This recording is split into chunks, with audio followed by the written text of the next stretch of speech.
화요일 새벽 묵상 하나님 말씀입니다. 예레미야 43장 8절에서 13절입니다.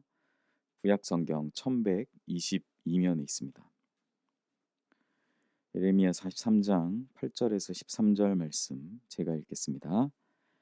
다바네스에서 여호와의 말씀이 예레미야에게 임하여 이르시되 너는 유다 사람의 눈앞에서 내 손으로 큰 돌 여러 개를 가져다가 다바네스에 있는 바로의 궁전 대문의 벽돌로 쌓은 축대에 진흙으로 감추라. 그리고 너는 그들에게 말하기를 만군의 여호와 이스라엘의 하나님께서 이와 같이 말씀하시되 보라 내가 내 종 바벨론의 느부갓네살 왕을 불러오리니 그가 그의 왕좌를 내가 감추게 한 이 돌들 위에 놓고 또 그 화려한 큰 장막을 그 위에 치리라. 그가 와서 애굽 땅을 치고 죽일 자를 죽이고 사로잡을 자는 사로잡고 칼로 칠 자는 칼로 칠 것이라. 내가 애굽 신들의 신당들을 불지르리라. 느부갓네살이 그들을 불사르며 그들을 사로잡을 것이요 목자가 그의 몸에 옷을 두름같이 애굽 땅을 자기 몸에 두르고 평안히 그곳을 떠날 것이며 그가 또 애굽 땅 벳세메스의 석상들을 깨뜨리고 애굽 신들의 신당들을 불사르리라 하셨다 할지니라 하시니라.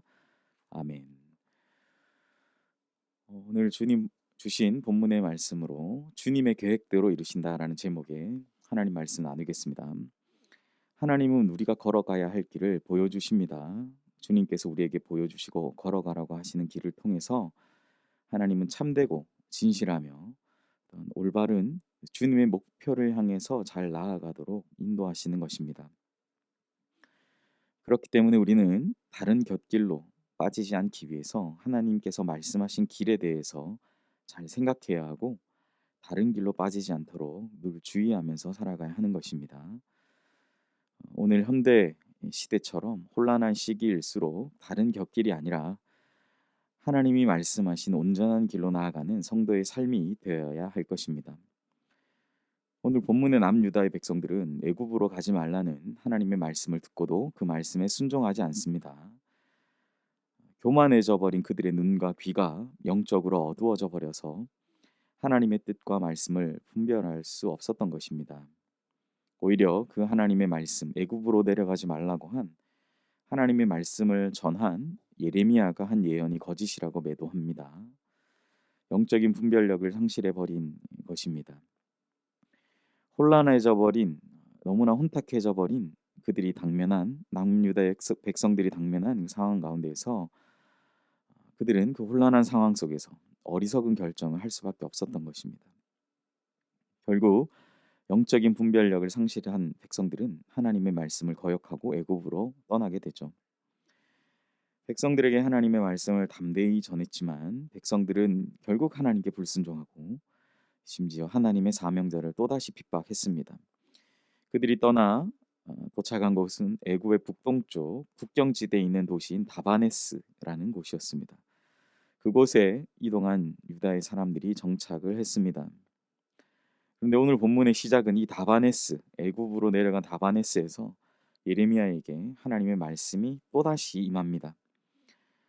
그 내용이 이제 오늘 우리가 읽었던 내용이 9절 나와 있죠. 9절을 중심으로 살펴보면 그 내용은 큰 돌 여러 개를 가져다가 다바네스에 있는 바로의 궁전 대문 기둥 아래에 묻으라. 진흙으로 묻으라라는 말씀입니다.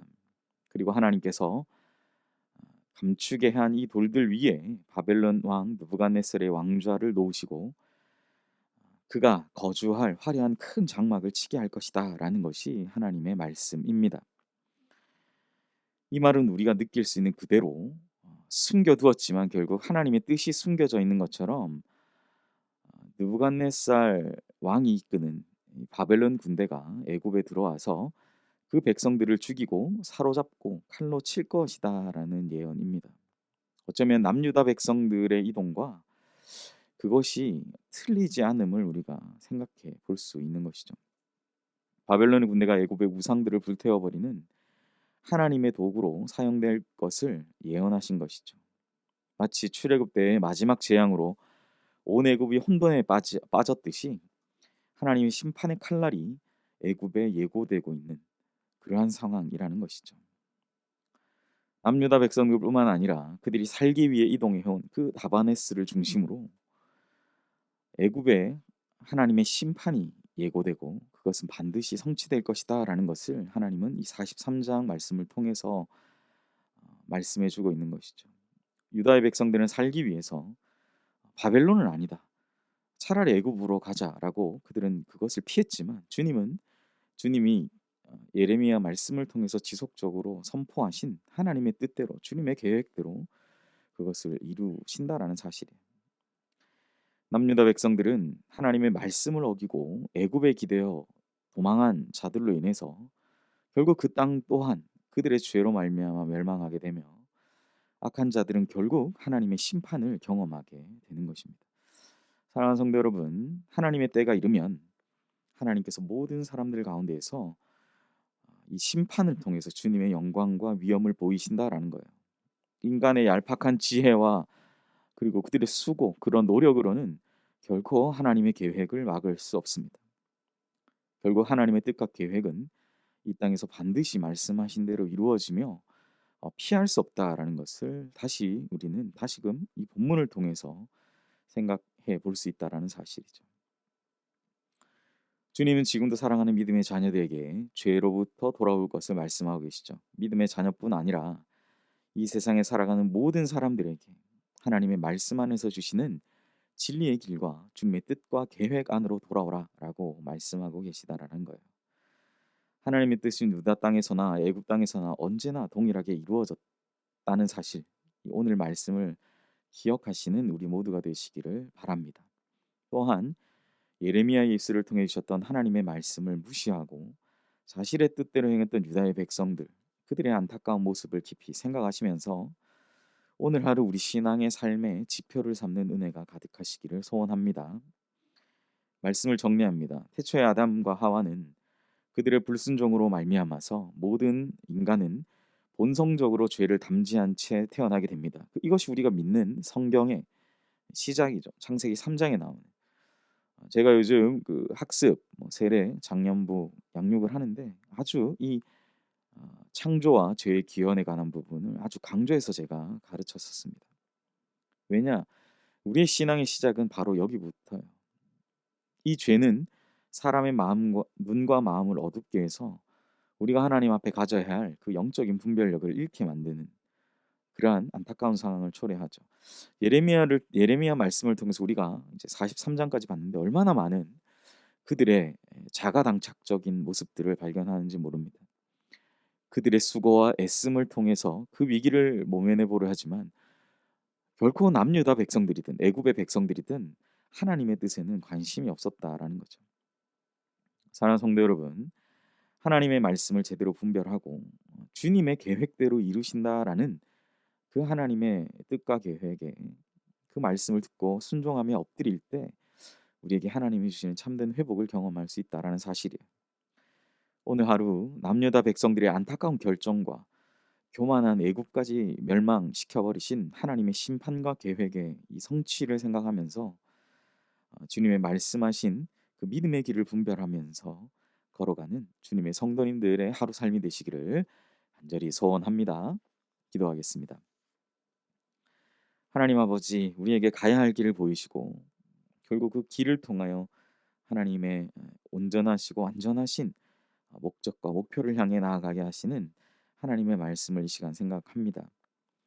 하나님은 만왕의 왕이시며 만주의 주가 되신다는 사실, 결국 이방의 왕을 통해서 유다의 백성들까지 심판하실 뿐만 아니라 애굽까지도, 그들이 피해서 도망하려 했던 애굽까지도 멸망하게 되는 그러한 안타까운 상황을 보게 됩니다. 살기 위해서 걸어갔던 그 길이 결국은 그곳까지도 멸망하게 되는 그러한 도구로 사용된 그런 안타까운 모습들을 우리가 말씀을 통해 보면서 결국 우리가 주님이 주님의 그 계획대로 이루신다라는 오늘 하나님의 말씀을 다시 한번 잘 기억하면서 오늘 하루 신앙의 삶이, 성도의 삶이 하나님의 뜻과 계획에 초점을 맞추고 기도하며 엎드리며 하나님의 뜻과 계획을 잠잠히 여쭈며 나아가는 우리 귀한 성도님들의 삶이 되게 하여 주시옵소서.